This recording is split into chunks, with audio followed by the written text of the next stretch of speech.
Welcome everyone to a new interview with the European Conservative. Today we're going to talk about the recent events in the Middle East, this escalation between Iran and Israel and the bombing from the United States in Iran. It's a historic moment, a decision taken by the President Donald Trump. In the last hours, a ceasefire has begun. And to analyze all this situation and how it does influence Europe and the Western civilization, we have two special guests with us. One of them is Amir Avivi, Brigadier General in the Reserve. He is the founder and chairman of the Israel Defense and Security Forum. He served as the aide-de-camp of the Chief of Staff and the Deputy Auditor of the entire defense establishment. And on the other hand, we have Piepsz, Director of International Relations from the Israeli Defense Security Forum. He served as a DS-based TEC lobbyist and now is a consultant advancing Israeli-U.S. relations as well as Israeli-European interest. Thank you for being here with us. Welcome. I hope you all find well. Thank you. It's our pleasure. Thank you. To start with a mandatory question, let's say, I would like you to talk about the general situation, the general escalation. How does this escalation influence Israel interest and also overall strategy in the Middle East? Because I remember almost 2 years ago when the 7th of October happened, Israel was talking about the 7 fronts. Some of these fronts has disappeared, especially the Syrian one. But what do we have right now after all this escalation between Iran and Israel? Please, thank you. So I think that Israel is really reshaping the Middle East. As you mentioned, we started with a devastating attack of Hamas with 1,200 people massacred, the most brutal way, and the war on 7 fronts, which was at the time very difficult to know where all this will go.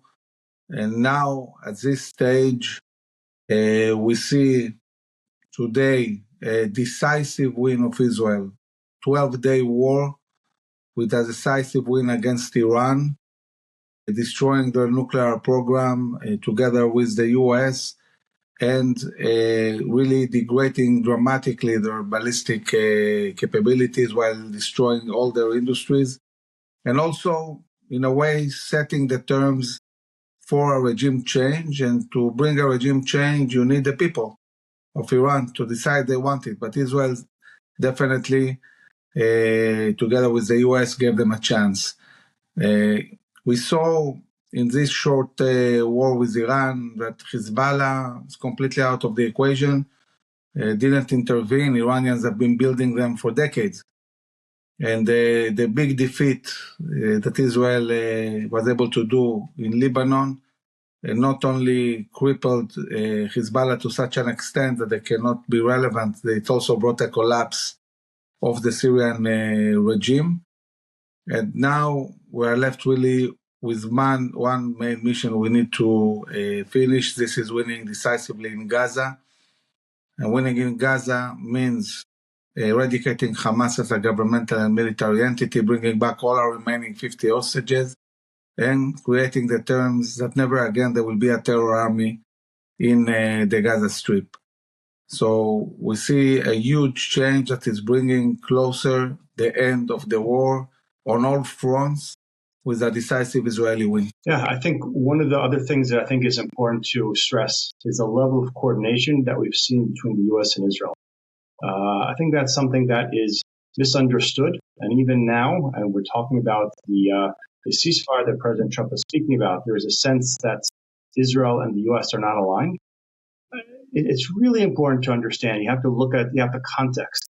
The only thing that really eclipses the level of coordination that we've been seeing between Prime Minister Netanyahu and President Trump, really in modern history, is something you really have to go back to the last time the Jewish people had a real threat of annihilation, of genocide, something that required immense coordination, planning, something that was very high risk and require a lot of deception. It also took place in the month of June, and by that time it took place in Europe. I'm speaking about D-Day. That level of coordination between America and the U.S. Didn't go on for a year, but it certainly went on for months, many months from the beginning of Trump's administration, probably even before that. That doesn't evaporate in 24 hours. That is something that President Trump went ahead and committed American troops to this war, not because the U.S. views Israel as an ally of America, but it was because he understood that it was America's own interest to ensure that the Iranians never had a nuclear capabilities. You could say that the previous activities of the U.S. administration was the work of an ally, defending Israel diplomatically, providing Israel with the defensive mechanisms in order to shoot down incoming missiles. So when the U.S. commits their own troops, does an own attack, a high-risk attack, that is an act of a country acting in their own interests. And I think that is the way you need to observe what happened immediately after the attack. Because from America's perspective, they want to ensure that Iran does not have the capability to threaten the U.S. by getting nuclear weapons. Israel has a little bit more extensive requirements to make sure they don't shoot ballistic missiles at us and are not an overall threat to Israel. How would you describe the bombing to the nuclear sites in Fordo, Natas, and Isfahan? Some reports said that they didn't damage as expected. Some claims that they really stopped the nuclear program from Iran. Israel, for example, has been also attacking specific and strategic points of Iranian army since the 13th of June, but also in the recent years. How real is this nuclear threat from Iran? So what we are hearing both from the administration and Israel, and we know what's the level of intelligence Israel has, and it's very, very good. We hear that basically the nuclear program of Iran was destroyed. All the sites were completely destroyed. I saw on social media claims that Iranians might have taken enriched uranium another place. We don't have any intelligence that supports that. That is, I don't know of any intelligence. And we know the statements of the countries that say we reached the goals and we destroyed the nuclear program.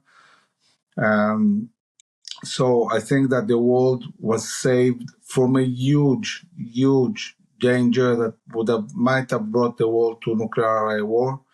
And I'm sure that if Iran would have managed to weaponize these bombs and integrate them on a ballistic missile, they wouldn't have hesitated to shoot Israel or even European countries. So Israel really, in a very bold move with the U.S., really saved the whole world from a disaster. And this is something that will be remembered for decades to come. Yeah, I mean, there's no doubt that this activity was something that people didn't think was going to happen. Israel has a successful track record in preventing Islamist countries from gaining access to nuclear weapons and dealing with it effectively. Israel prevented the Iraqis from doing so. Israel prevented the Syrians from doing so. And in both cases, the world is a much safer place. And we know what has happened with both Syria and Iraq. Ever since then, the world should be very grateful for Israel's activities. And I think once again, the world will be, if they're not already, quite grateful for Israel's activities. And many European leaders, including the Chancellor of Germany, has made it very clear that Israel does the dirty work for Germany, for Europe, for the free world. And we're all safer because of Israel's, and in this case, the U.S.'s activities. What are the next steps in this ceasefire? According to the message from Donald Trump in Truth Social, it seems that for now it's okay that you bomb Iran, they bomb Iran, Iran counterattack with some missiles, and is everything okay? What can we expect now? Because ceasefire doesn't mean peace, and according to what we have talking about, the proxies from Iran are still there, and they still suppose a threat to you. Really, we managed to bring Iran in 12 days to a complete surrender. Iranians would have liked to continue some kind of attrition war, continue to shoot Israel continuously, and they got to the stage that they were endangered existentially as a regime and needed desperately an end to this war. So they agreed to a permanent ceasefire. I think that how dramatic this war was, only time will tell. I remember that when we did a ceasefire with Hezbollah, in the Israeli society, people were very angry. Why are we stopping? Why aren't we continuing? We can do much more. And then as time went by and it was clear how big this achievement was, people understood the magnitude of the victory in the north. But also we have to remember that Israel did a ceasefire that enables it to enforce the ceasefire. So Israel has freedom of operation in Lebanon. It's attacking all the time. Since the ceasefire, Israel killed more than 200 Hezbollah terrorists and attacked multiple sites, and is continuing to degrade them. And also it created the terms for the Lebanese people and government to really take control back for their country. How successful was the Israeli attack on these 12 days? Time will tell. Not talking about nuclear weapons or ballistic missiles. This is clear. This is physics. I'm talking about the impact on the Iranian people, about the ability of Iran to support proxies, to rebuild again a nuclear program, or renew their ballistic industries. And they have now a huge internal problem. I don't know how much Iran would be able to really continue to project regionally the way they did for a very long time. And the big question is, what happens now? What mechanisms are we going to set? And this connects a lot to Europe, talking about the snapback, to the U.S. sanctions, and ability to retaliate if they try rebuilding capabilities. And this has to be worked out. And it doesn't necessarily include an agreement with Iran. It's what we want, we, the Western world. How do we view really enforcing a reality where Iran doesn't pose a threat anymore to the West? Now is so weak that we can take any decision to make sure that they don't rebuild themselves. And this will require diplomatic discussions and an alignment, full alignment between US, Europe, Israel, possibly maybe also Russia, regarding the policy to make sure that Iran doesn't pose any threat in the future. Eli, starting from this point, what are the diplomatic channels that the U.S. has to push for the kind of approach to the Tehran problem? I'll add to what the general just said. The dynamic that Israel has set up in Lebanon, where it is continues to degrade Iran's proxy Hezbollah, and at the same time empowering the Lebanese government to take more control, is creating a situation that is both more peaceful for Israel, and provides much more security for the entire world. But it has required Israel to continue to be active and to be engaged. I expect we'll be seeing something similar in Iran. The Iranians have not changed their attitude towards Israel, and frankly have not changed their attitude towards world stability. They continue to try to bully. We saw even last night how they tried to threaten shutting down the Strait of Hormuz. I think that is still who the Iranian regime is, and as long as the regime is around, that is still going to be their goal, and it still represents a threat to the state of Israel, and I would say to the free world. How that manifests itself, and what are the diplomatic channels? certainly is challenging. One of the dynamics that I think we saw last night and once in the Middle East, you need to demonstrate strength. One of the reasons why Israel is seen as a strong and as attractive ally that helped to launch the Abraham Accords in Trump's first administration was because of Israel's strength. In the aftermath of October 7th, at least for a short term, Israel didn't seem like a particularly strong ally. Certainly not to confront Iran. It had a difficulty confronting one of Iran's weakest proxies of Hamas. In the immediate aftermath of October 7th, Israel did not seem to be particularly strong. Fast forward a year and a half later, and Hamas has been destroyed. Still is a limited threat, but not a significant threat. Same thing with Hezbollah, the Houthis, the Iranians, and go on. Israel has quite definitely established itself, and I think that some of the negotiations, some of the diplomatic levers that the U.S. has, is working with Middle Eastern partners as well, countries that see Israel as positive, understand that Iran represents a threat to them, and now understand that the U.S. and Israel working together has the ability to eliminate that Iranian threat. I think we will see more and more of that in the near future. You had also an event in the European Parliament, and I remember talking also to General Avivi. He was talking about the necessity of creating an alliance between Western civilization countries or Western countries and Sunni allies in the Middle East. If we can draw a line to separate sides, let's say, who is who or where is other countries? You said also, Avivi, you talk about Russia, if they can come in. I know that Russia pretends to try to have good relations with Israel as long as they can.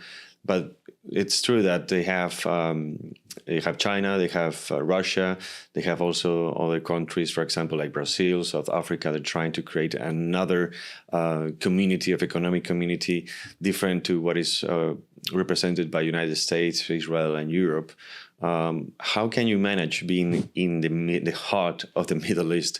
How can you manage between all these interests, geopolitical interests of so many countries? Well, I think this is the big, really strengths of Israel.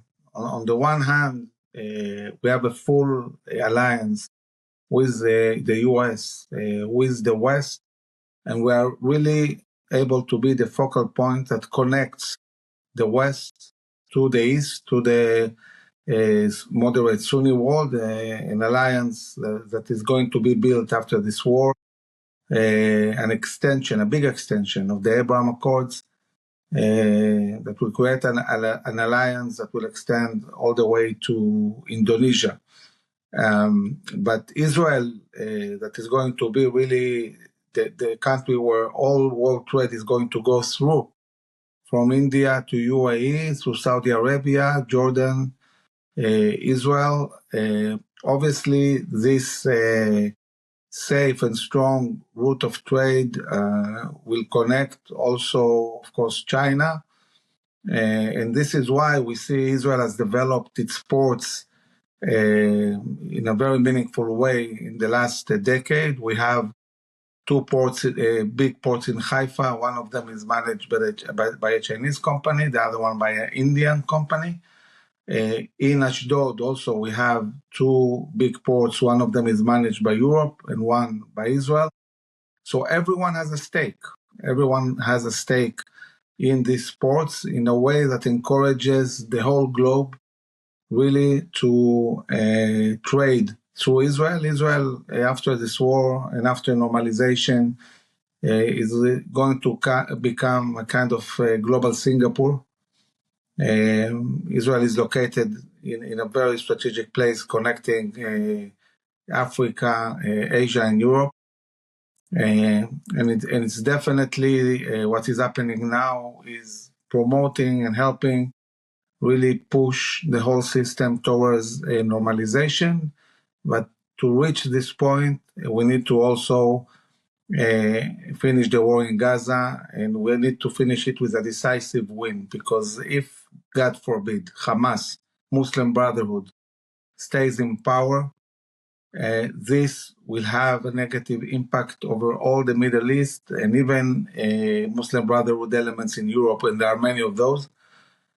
So in order to really not only bring down the Shia axis, as we did now, but also the radical Sunni axis that is challenging also the moderate Arab countries, we need to win decisively in Gaza against Hamas. And this will enable building an alliance that will really counter both the radical Shia axis and the radical Sunni axis and bring prosperity and stability to the whole region. I'm not sure if I have much to add other than this idea that Israel has really exposed how vulnerable Iran is. Iran has been bullying the Middle East and the region for a long time. And the idea that Iran can be subdued and that Israel already has done the hard work, demonstrated that it has creativity, ingenuity, courageousness to go ahead and defend itself, but also really defend and create freedom and opportunity for the Iranian people if they would take those opportunities in their hands. The implications for the rest of the world is quite stupendous. It really almost puts the Abraham Accords, which as beneficial as it was, the idea that there could be this level of freedom and peace with the elimination of Iran, we really would dwarf the implications of the Abraham Accords. General Avivi has spoken about two Pandora boxes we have been covering here in the European Conservative. One of them is the Muslim Brotherhood. And apparently, the recent reports stated that, they have been taking advantage of Brussels money, European money, and to start having more power, thanks to some support from the left in Europe, also from the European institutions. They play in two sides, playing this kind of Islamophobia card, and also playing the idea of a multicultural society. What is for you the position of the European Union? Because as far as we know from here, we are based in Brussels, they're always trying to balance so many interests. The interests of 27 countries, possibly in the future up to 35, but also interests of foreign countries or foreign third countries, for example, even China, another interest, for example, in Latin America. How do you see the European Union? Where are we going? And how can the European Union help more, if they can, in this conflict you have in the Middle East? I think that it's mostly Israel that can help Europe. And I think that one of the things that we can learn from this war, and specifically the war with Iran, is that the U.S. is willing to step and help if you help yourself. If you do 80% or 85% of the job, then the U.S. says, okay, if you do it and you are successful, we are willing to be part of this success. And this is what we saw. Without Israel initiating the attack and succeeding in an amazing way, the U.S. wouldn't have launched the attack on these nuclear sites. And by the way, if Iran wouldn't have launched the attack from the 7th of October, launching Hamas, maybe without all this war, Iran would have moved forward and become nuclear.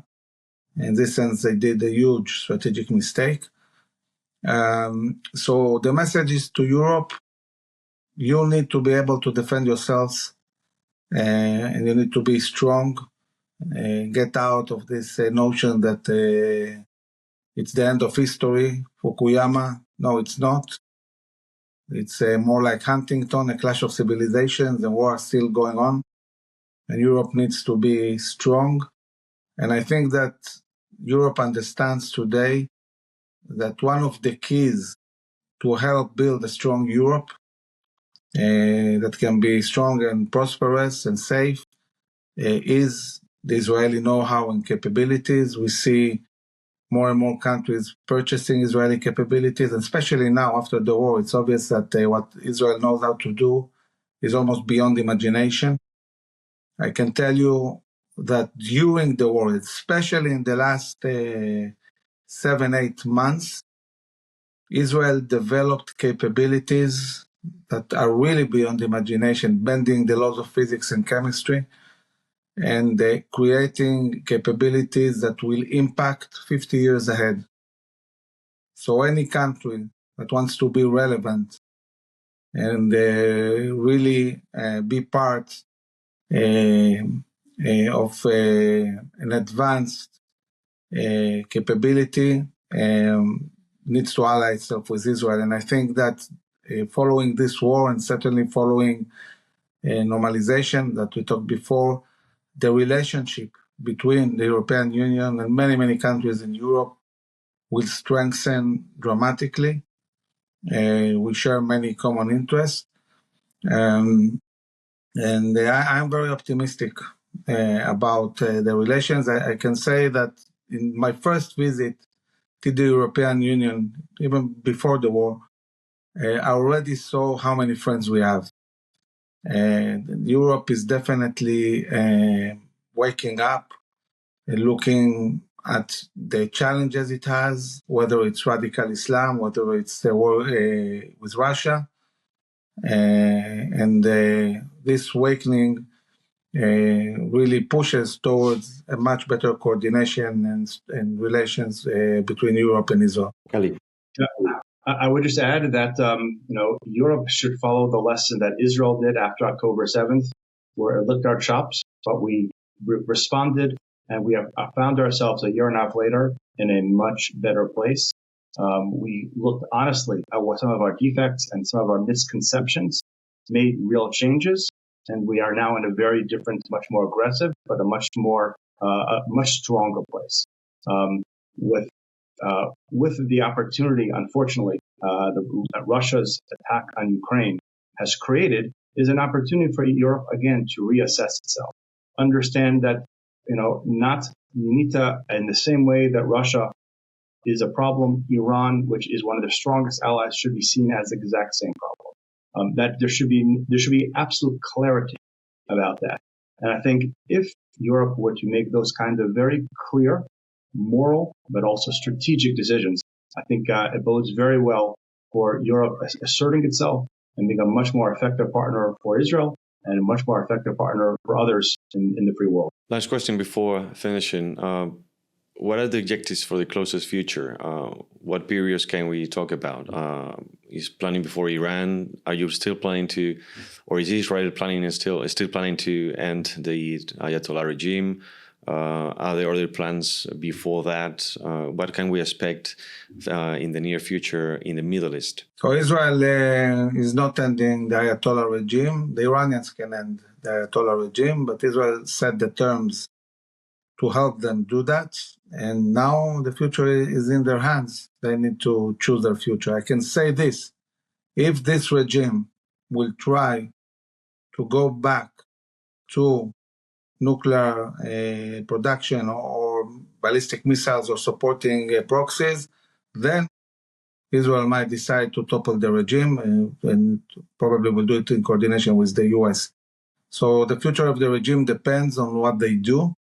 And if they move again towards planning the destruction of Israel, there will be at the future probably a decision to topple them. Yeah, I would add that what caused Iran to go ahead and try to reach out to the U.S. to get a ceasefire? It was the idea that Israel was largely moving off of some of the very clear military targets and started to target targets in Iran that was protecting the regime. And they understood that the next level of attacks was going to be on an element that was going to make it easier for the Iranian people to take back the country from the Islamic Republic. And I think that was something that scared them. The one thing that the mullahs know is how to protect themselves. They understood the threat. They were not able to protect their nuclear ambitions, their nuclear capabilities. That was already destroyed. They weren't able to secure the military leadership, their intelligence leadership, or even their scientific leadership. But when push came to the shove, as much as they talk about martyrdom, they were not willing to martyr themselves, and they immediately ran to the U.S. to try to get a ceasefire. And I think that when we look about what's going to be in the Middle East, I think the biggest change will be is if the Iranian people are able to take back control of their country, remove the regime, remove this cancer from the free world. Thank you for your advices today. Thank you for your insightful information. Very valuable for us, for Europeans. Thank you, Amir Avivi. Thank you, Piepsz, for being here with us. Thank you for your time. And for the rest of you, thank you for watching us. Stay tuned for more information on the conflict in the Middle East and Israel, Iran, and also how it affects in the European Union. Thanks for watching and see you next time.